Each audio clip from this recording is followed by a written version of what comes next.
akhirnya saya menunjukkan gimana voice over di handphone itu bisa bekerja. Sama layar ya? Ya, betul. Akhirnya dia ada salah satu penginterview yang dia langsung ini ya cari tahu NVDA itu apa, JOS itu apa. Akhirnya alhamdulillah sih seminggu kemudian saya diterima.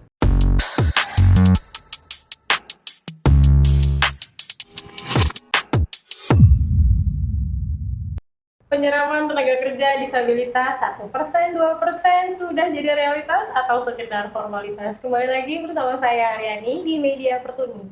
Hari ini nggak sendirian, kedatangan sosok yang luar biasa yaitu Kak Cynthia Cempaka yang adalah seorang karyawan yang akan kita tanya-tanya. Selamat siang Kak Cynthia. Selamat siang Aryani. Makasih banyak udah mau mampir. Ya, sama-sama. Mungkin sedikit Kak boleh kenalan, namanya siapa, sekarang lagi kerja di mana? Oke, namaku Cynthia Cempaka Dewi. Aku seorang disabilitas netra yang saat ini bekerja di salah satu perusahaan Danantara yaitu PT Pupuk Indonesia, Persero. Indonesia, Persero ya. Luar biasa. Dari tahun kapan nih Kak? Aku lolos di BUMN itu dari tahun 2019. Udah lumayan lama ya? Udah mau 7 tahun? Alhamdulillah, sudah lama ya, menjelang 7 tahun ya. Dulu waktu itu pas masuk rekrutmen itu lewat orang dalam atau ada tesnya bareng-bareng tuh? Oh enggak, aku betul-betul ngisi semua dokumen yang diperlukan, surat disabilitas sampai kita mengikuti 2 kali ujian dan 1 kali interview. Berarti jalurnya jalur pembukaan ini ya, apa namanya? Rekrutan BUMN ya? Iya, betul. Rekrutmen bersama FHCI. Oh, dulu kan RBB tuh namanya? Ya, sampai sekarang masih disingkatnya RBB. Oh, FHCI-nya? Forum Human Capital Indonesia. Oh, gitu. Nah, saat itu yang terbuka lowongannya emang lowongan Pupuk Indonesia? Atau banyak? Oh enggak, jadi yang saya ingat waktu itu ada sekitar 111 perusahaan, namun ada kriteria disabilitasnya. Dan kenapa sebetulnya saya milihnya bukan Pupuk Indonesia ya, aku pilihnya sebetulnya rekayasa industri. Kenapa? Karena di situ jelas kita statusnya sebagai staf admin, kemudian untuk status kepegawaiannya tetap. Jadi aku milih perusahaan itu, gitu. Aku nggak memilih mungkin kalau orang-orang kan mikirnya perusahaan yang bonafit nih, yang udah jelas nih, gitu. Tapi kalau aku nggak, karena kriterianya cukup beragam. Jadi misalnya dibutuhkan disabilitas netra, tapi di bagian printing kan kalau menurut aku dengan kecanggihan sekarang rasanya agak nggak mungkin ya, gitu. Jadi itu yang kita pilih sih, yang aku pilih. Karena pekerjaannya sih sama statusnya. Terus akhirnya ke Pupuk Indonesia tuh pilih? Nah, jadi aku setelah, aku juga bingung waktu itu ya pas lolos aku yang kedua itu, kebetulan ada 2 logo di kop suratnya gitu ya, di tanda lolosnya itu ada dari UI dan Pupuk Indonesia. Aku sempat cari tahu kesana sini, ini sebenarnya jangan-jangan nih bohong nih, gitu kan, jangan-jangan cuman rekayasa aja nih kok aku masuk di Pupuk Indonesia gitu. Padahal daftar sana. Iya, aku nggak daftar ke sana, tapi ternyata itu adalah payungnya perusahaan rekayasa industri gitu. Jadi Pupuk Indonesia itu holding dari beberapa anak perusahaan, salah satunya rekayasa industri gitu. Waktu itu untuk tesnya kakak dari mulai ada pengumuman gitu kan ya, terus ngisi link tadi kan, upload dokumen dulu. Kesulitan nggak ngerjain semuanya sendiri? Atau dibantuin kan? Jujur kalau tesnya itu dibantuin. Tapi yang lain kerjain sendiri? Yang lain kerjain sendiri untuk uploadnya karena kita udah scan semuanya, jadi udah tinggal upload aja gitu. Jadi pas lagi tes tadi yang dibantuin? Ya betul. Kenapa tuh dibantuinnya? Karena waktunya itu waktu pertama kan tes bela negara namanya ya, jadi itu kayak psikotes gimana kita menyelesaikan masalah-masalah di sehari-hari lah ya. Nah itu waktunya kalau nggak salah hanya 30 menit, sementara soalnya itu 72 kalau nggak salah. Nah jadi kan nggak mungkin rasanya kita berlomba dengan JAWS atau NVDA untuk bisa 30 menit gitu. Jadi saya cuma ngerjain sekitar 16 yang saya sendiri, sisanya saya dibacakan. Gitu. Tapi tunggu deh, kan tadi pas lagi perekrutan udah tahu kan kalau ini lowongannya untuk tunanetra atau disabilitas netra gitu kan ya. Betul. Berarti tesnya belum disesuaikan sama kebutuhannya Kak Cynthia sebagai seorang tunanetra. Belum. Belum. Karena Sangat kan belum. biasanya pilihannya itu pas tes biasanya kalau nggak didampingin atau perpanjangan waktu kan. Iya, betul. Itu nggak ada. Jadi itu nggak ada sama sekali untuk wacana seperti itu, tidak ada. Tapi tesnya gimana Kak? Jadi dia seperti ini aja, kayak tes online biasa aja. Online? Iya, kayak tes online. Jadi kita dikasih tahu, jadi kita udah upload dokumen, kemudian itu jaraknya itu per 2 minggu kita dikasih taunya. Jadi 2 minggu kemudian Anda lolos masuk tes pertama dan kita dikasih tahu jam tesnya, hari tesnya itu kita kasih tahu. Jam sekian sampai jam sekian. Gitu. Tapi Kak sempat bilang nggak kalau saya ini tunanetra dan perlu waktu tambahan atau pendampingan kayak gitu-gitu? Kita nggak tahu harus bilang gimana karena ketika ada berita lolos itu, maksudnya lolos dokumen ya, itu sudah udah diinformasikan bahwa apapun disampaikan via email gitu, dan nggak ada, kita nggak bisa misalnya hubungi nomor sekian untuk ini, nggak bisa gitu. Jadi tahun 2019 berarti ya? Ya, 2019. Belum tahu yang terbaru nih, ada informasi terbaru nggak? Ada sih kalau informasi terbaru. Kalau untuk tes sih kayaknya teman-teman lebih bisa ya, karena kan setelah saya itu kalau nggak salah ada sempat kayak pelatihan untuk tes-tes seperti itu waktu itu ya, gitu. Kayaknya sih untuk yang teman-teman sekarang sih nggak terlalu mengalami kesulitan gitu, dan durasi waktunya juga nggak seperti saya dulu. Dan beda juga sistem tesnya beda. Kalau saya kan ada tes bela negara, mereka nggak ada. Jadi mereka tuh langsung tes seperti ujian kuliah aja. Gitu. Nanti lah kita coba cari tahu update-nya gimana nih kan. Iya, betul. Kan ya. Ya, di tes itu akhirnya dua-duanya lolos.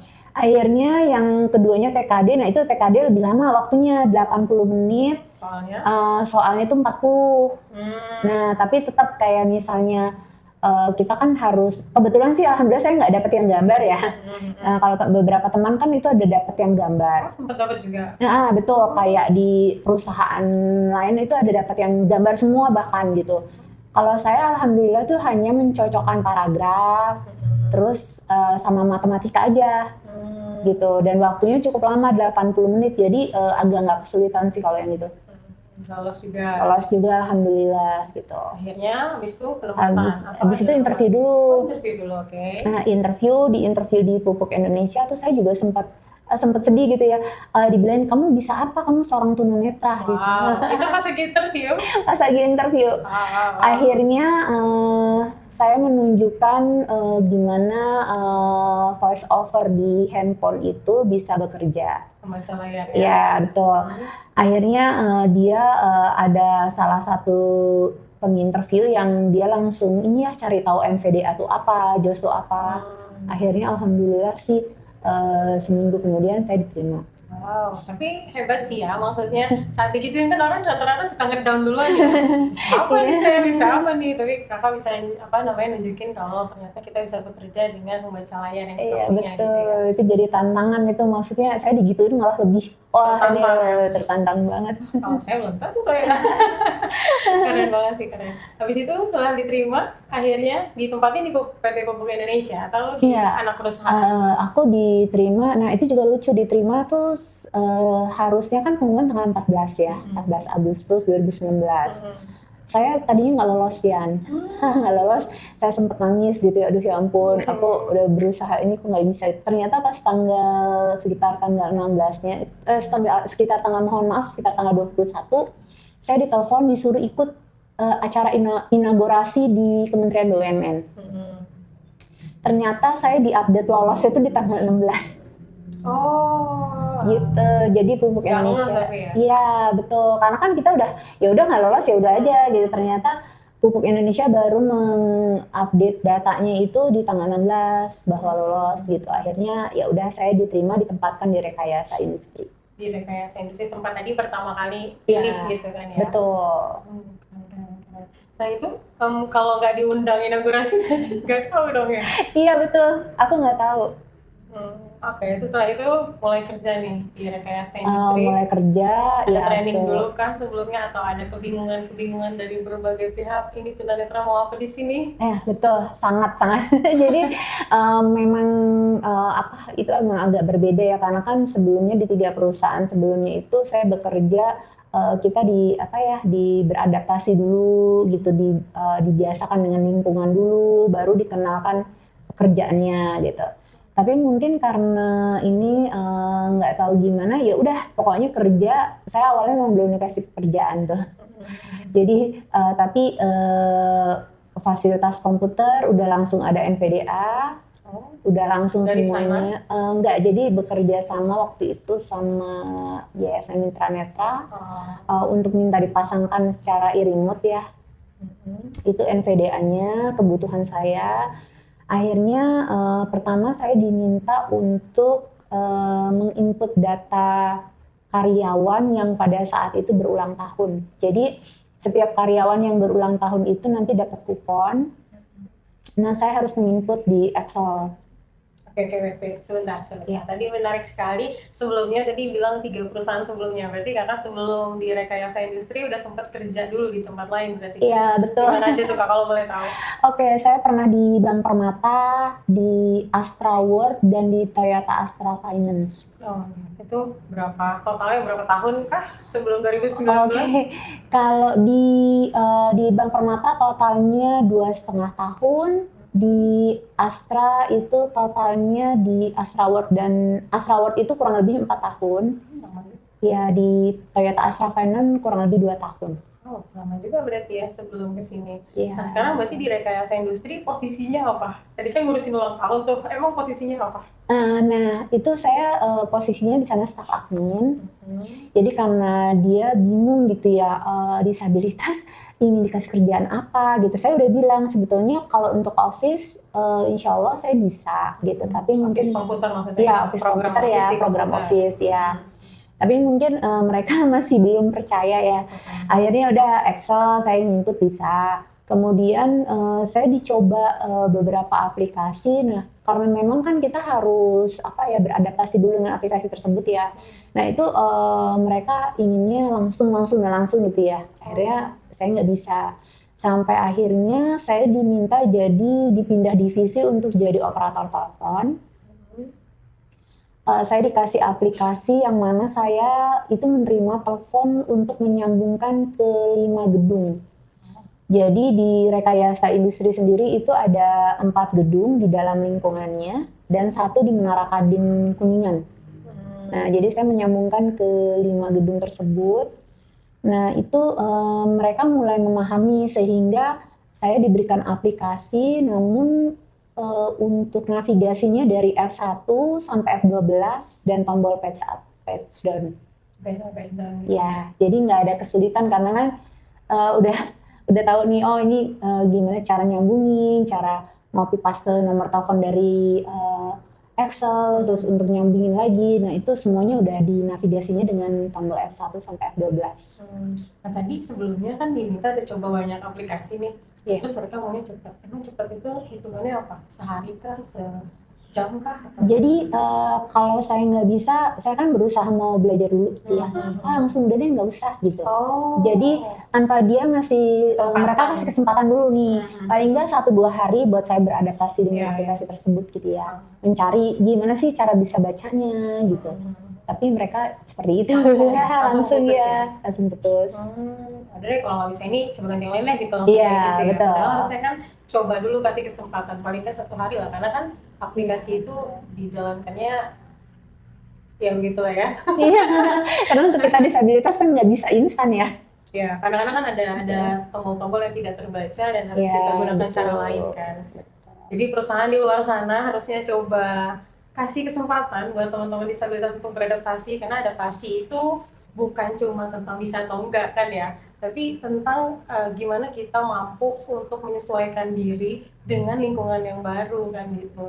Jadi kalau misalnya nanti perlu buat konsultasi, Pertuni mau terbuka untuk bisa berkonsultasi tentang dunia kerja ini agar dunia kerja itu tidak asing buat teman-teman disabilitas dan juga tidak merepotkan dari sisi pemberi kerja. Mungkin gitu. Jadi tadi udah akhirnya di operator telepon tuh ya kayak. Ya, akhirnya aku di operator telepon sampai akhirnya di sekitar tahun 2022 awal itu karena kondisi rekayasa industri waktu itu sangat tidak baik-baik ya. Pasca COVID atau emang Itu setelah COVID ya? Iya, pasca COVID. Masih COVID ya? Masih COVID ya 2022 ya? Masih COVID ya. Karena kondisi tidak baik-baik saja, akhirnya saya ditawarkan untuk kembali ke Pupuk Indonesia karena memang saya lolos dari Pupuk Indonesia. Kemudian saya dipindah ke Pupuk Indonesia itu di pertengahan tahun 2022. Itu memang itu juga satu pengalaman baru ya, karena saya tidak pernah menjadi contact center atau call center. Saya belum pernah, karena kan selama saya waktu di Permata saya marketing, di Astra itu saya survei, jadi saya belum pernah sebenarnya ya sebagai contact center yang harus telepon, kemudian harus bikin tiket pelanggan. Jadi case-nya pelanggan itu harus kita bikin tiket gitu ya. Itu sebenarnya sangat menyulitkan gitu. Beda banget sama operator sebelumnya itu ya. Jauh banget. Kalau operator telepon cuma nyambungin aja tadi. Operator telepon hanya nyambungin. Jadi sementara ini dan yang menyulitkan lagi memang kita tidak dipersiapkan untuk knowledge base-nya ya. Maksudnya? Jadi untuk kita bagaimana handling konsumen nih, gitu. Misalnya dia membutuhkan informasi A, kita harusnya memberikan A juga. Nah, itu jujur kita belum dipersiapkan seperti itu.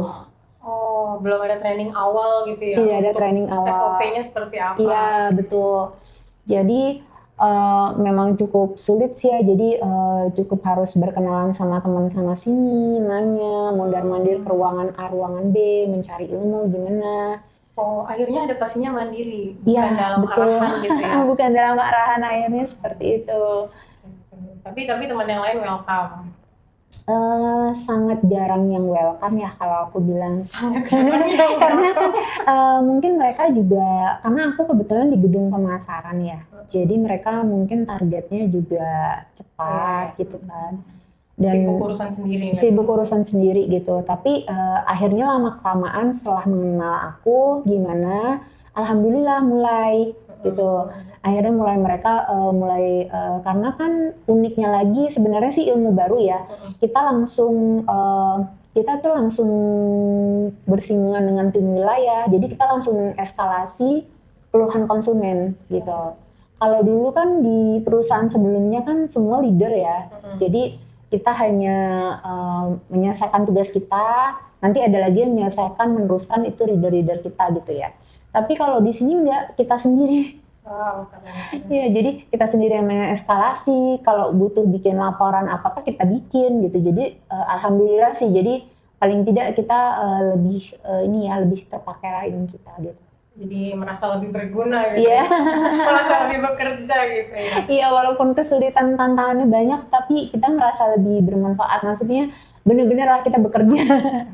Jadi kakak perlu waktu berapa lama buat adaptasi? Yang tadi kan nggak ada yang arahin, harus cari info sana sini gitu. Itu mungkin sekitar 1,5 tahunan. Hah? Terus everyday? Iya betul. Jadi ya karena gitu memang kendalanya kan karena kan segmennya itu kan keluhannya bukan hanya dari petani ya. Jadi ada dari kios, dari distributor, kemudian dari korporasi kayak gitu segmen ini ya keluhannya. Jadi kita juga bertemunya, maksudnya kita harus eskalasi itu ke berbagai segmen juga gitu. Wow, jadi memang perlu pengetahuan yang luas banget berarti kan ya untuk bisa menjawab masalah-masalah itu kan? Betul. Berarti yang ditanganin handlingnya itu, kan tadi kan PT Pupuk Indonesia ini pusat gitu kan ya? Iya, banyak anak perusahaan. Iya, betul. Nah sekarang ini contact center untuk seluruhan Pupuk Indonesia atau satu bagian aja? Jadi kita menghandle-nya itu bukan untuk semua perusahaan sih, tetapi kita lebih kepada segmen konsumennya mereka. Konsumen PT Pupuk Indonesia? Iya, PT Pupuk Indonesia itu kan dia anper khusus pupuknya itu ada 5 ya, ada Pupuk Kaltim, Sriwijaya, Petrokimia, kemudian Iskandar Muda dan Pupuk Kujang. Nah, jadi mereka semua itu kan jual pupuk dan bahan kimia.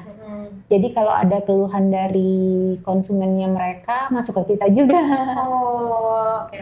Tidak semua perusahaan, tapi khusus di pupuk ini tadi. Iya betul, karena holdingnya di kita. Mm-hmm. Jadi kita yang punya wewenang misalkan untuk keluhan kios nih atau petani yang mendapatkan pupuk bersubsidi ada kendala. Nah itu dari kita yang eskalasi ke pusat. Nggak ngerti ya, subsidi ini apa, luar biasa. Berarti harus punya knowledge yang besar banget ya, banyak banget ya. Terus ininya gimana? Apa namanya, menghandle-nya gimana? Ini kan pasti ilmu barunya tiap hari kan?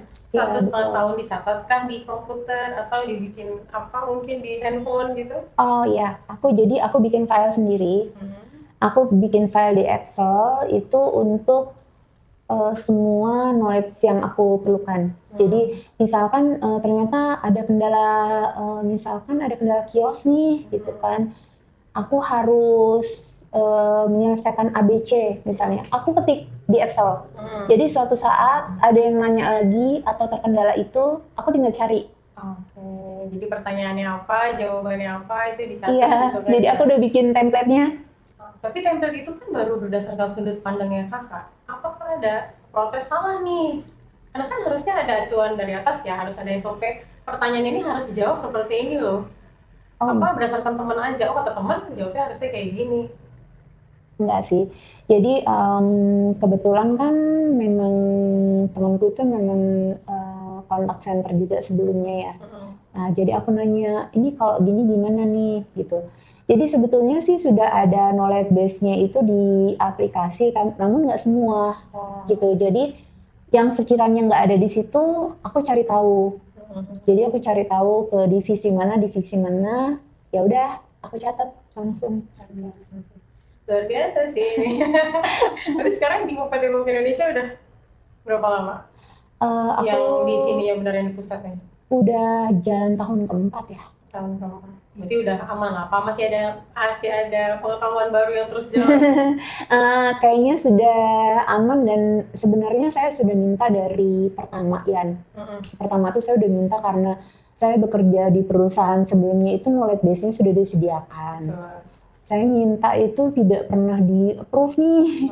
Nah akhirnya karena berganti officer, nah semakin kesini officernya semakin memahami, dan akhirnya mereka oke, kalau gitu kamu ini aja ngajuin surat, karena kan kita harus segala sesuatu bersurat ya.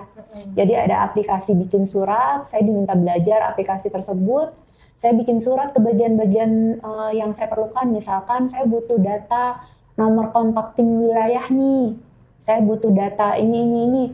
Udah saya langsung bersurat aja ke mereka, nanti mereka akan ngirimin balik. Oke, udah mulai ada perbaikan lah ya. Nggak harus kesana kesini banget betul. gitu kan. Udah betul, ada betul. aplikasi surat tadi. Berarti total di sini dari 2019 sampai sini mau jalan tahun ke-7, status saya karyawan? Bukan status istri ya? Status karyawan apa nih kira-kira? Status karyawan itu saat ini jadi borongan. Maksudnya? Jadi borongan itu kalau kata teman-teman sih dipakai ya digaji, nggak dipakai ya sudah diberhentikan. Oh iya, itu bukan karyawan tetap? Bukan, jadi sebetulnya itu yang menyulitkan ya, karena kan pertama itu kenapa saya pilih rekayasa industri tadi dengan status karyawan dan dengan memang status pekerjaan yang saya rasa bisa dilakukan oleh tunanetra. Oke, kemudian akhirnya saya tidak tahu kalau waktu itu saya tuh sudah PKWT statusnya. Jadi pasti rekayasa itu ya? Iya, pasti rekayasa. Jadi karena kalau memang PKWT, saya pernah di Bank Permata status saya PKWT.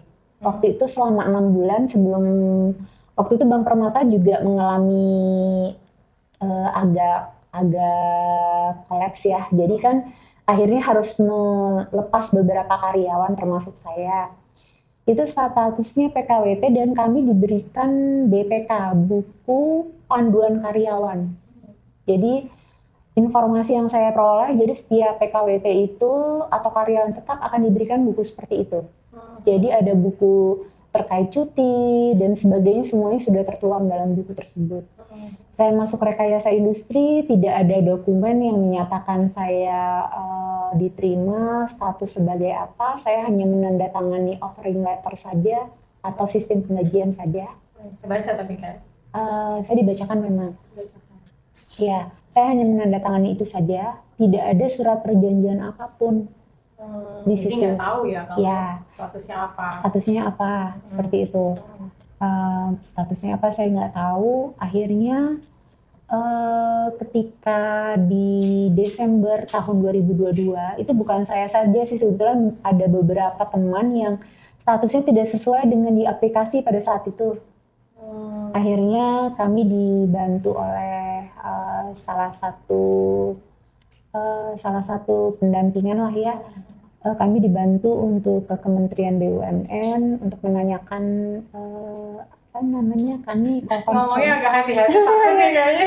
enggak, agak lupa sih. Jadi call conference lah ya, kita call conference gitu ya. Jadi Kementerian BUMN terkait status kami. Nah setelah itu baru saya mendapatkan surat ya gitu. Padahal kita juga udah nggak ngasih tahu nih ke kantor waktu itu, pokoknya kita izin aja gitu. Tapi memang begitu cepat ya informasi ke perusahaan. Jadi langsung kita dikasih surat, baru itu ada suratnya. Itu pas masih di rekayasa. Iya betul. Nah, sekarang pas lagi di PT Pupuk, statusnya apa? Nah itu. Terus kemudian saya pindah itu, saya juga heran kenapa saya bukan dapat SK pindah. Padahal kan saya ditawari ditawari kembali nih gitu. Tapi saya malah dapat ini paklaring. Paklaring itu adalah surat pemberhentian, surat rekomendasi pemberhentian itu loh. Jadi setelah kita bekerja di salah satu perusahaan, kita mendapatkan paklaring dari rekayasa tadi. Dari rekayasa untuk saya pindah ke Pupuk Indonesia. Di Pupuk saya ada kontraknya dan saya tuh tes ulang. Jadi saya bukan interview ya. Interview juga ya, mohon maaf saya interview juga, namun interviewnya itu agak, menurut saya sih memang entah apa saya yang merasa aneh ya, karena itu sosmed kita semuanya diperiksa. Ya emang sekarang kayak gitu. Oh gitu. Iya. Nah terus tapi intinya saya belakangan saya dikasih tahu bahwa kamu bekerja di sini tidak boleh terkait dengan politik, itu sih. Jadi politik intinya dan pinjol sih biasa. Iya betul. Terkaitan dengan pinjol. Kan? Iya betul. Jadi kita betul tidak boleh terkait seperti itu. Akhirnya saya di psikotes lagi seperti TKD. Mohon maaf seperti ini ya, tes bela negara tadi ya. Jadi saya diminta menyelesaikan masalah-masalah seperti itu. Akhirnya saya masuk, saya baru dapat dokumen kontrak dan status saya pada saat itu TKNO atau karyawan kontrak.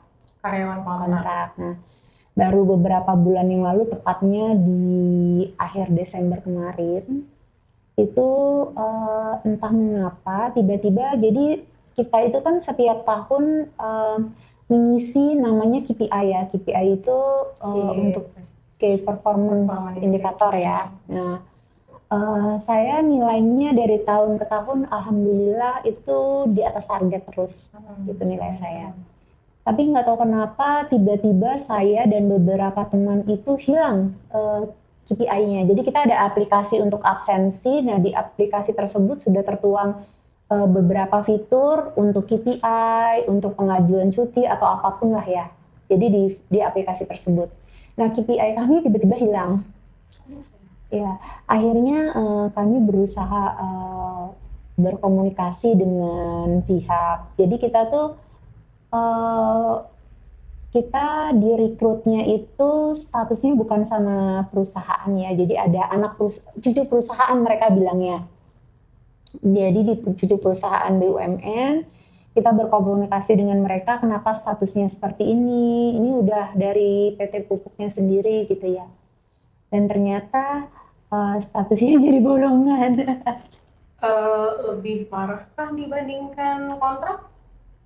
Lebih mengecewakan lah ya gitu statusnya, karena kan kami kerja betul-betul luar biasa, apalagi untuk disabilitas itu luar biasa dengan aplikasi yang tidak mendukung kami dengan apapun, tapi justru kami di statusnya jadi di status borongan. Wow. Gitu. Ada kemungkinan kah buat naik status jadi karyawan tetap? Rasanya sulit karena yang sudah 15 tahun di sana saja kembali jadi borongan dari karyawan kontrak. Wow, turun grade. Berarti Turun bukan grade, naik. bener. Mungkin sedikit Apalagi pertanyaan kan. terakhir. Iya. Jenjang karir gimana? Jenjang karir sih mungkin agak sulit kalau untuk disabilitas karena saya dengar dari beberapa teman yang kebetulan diterima di BUMN juga. Jadi mereka yang sudah berani menanyakan langsung nih kepada atasan mereka bagaimana jenjang karir kita. Kami hanya memenuhi kuota Wow, yang ditetapkan. menarik sekali. Jawabannya luar Iya, biasa. jadi kami hanya Memenuhi kuota 2% untuk bisa 2%. menyerap tenaga disabilitas. Nah, Wow. itu.